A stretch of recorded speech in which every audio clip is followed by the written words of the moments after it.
Welcome back, Truth Seeker. More evidence that every major contract in the world of sports is a riddle.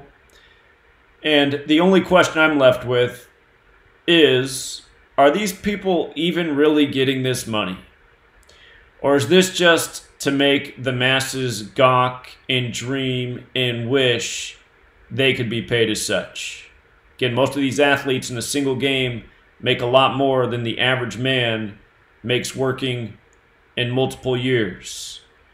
So notice, Russell Wilson has signed the richest contract in NFL history in terms of how much he's paid for the amount of time.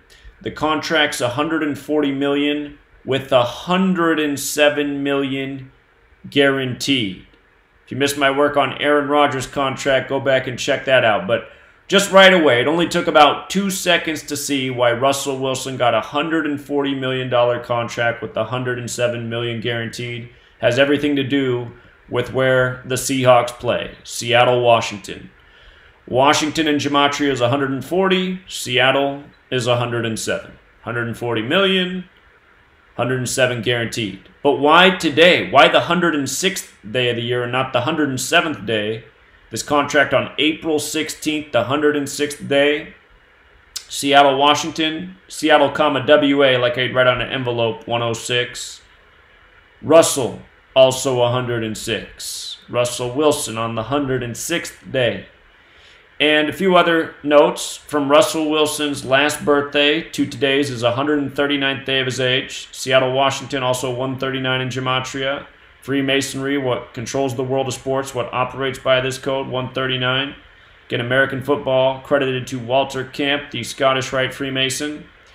From today to the start of the NFL season, the kickoff Thursday, September 5th, is 142 days. That's interesting because Russell Wilson's full name, Russell Carrington Wilson, 142. And this will be the year of Super Bowl 54. Russell Wilson, 54. He can... he can have a big year, or he can do like Aaron Rodgers. And the funny thing about Aaron Rodgers and Russell Wilson is they both have that Wisconsin connection. You know, Russell Wilson played his college ball in Wisconsin. Aaron Rodgers, of course, the quarterback in Wisconsin at Green Bay. I've always called the Seahawks, living out here in Washington State, the farm team of the Packers, you know. I don't know if that's really a fair title anymore. They're more like on an even tier, but... there's just a lot of history with those teams, the Seahawks and the Packers, from Mike Holmgren to Matt Hasselbeck to the fact that Marshawn Lynch even ended up as a Seahawk. The only reason Marshawn Lynch was ever a Seahawk is because the Packers organization said they didn't want Marshawn Lynch. They could have picked him up. They had the waiver priority. They said they didn't want him because they didn't like his character issues.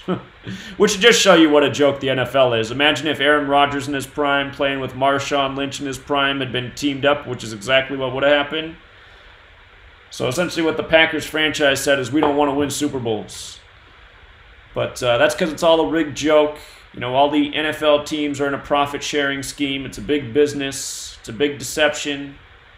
Taking advantage of gullible fans. There's no difference between the WWE and the NFL, as we've well proved. Calling championship year after year, months and seasons in advance. But this one goes out to Darrell. Darrell said, I need a video. So... we'll leave it there. Until next time, Truth Seeker.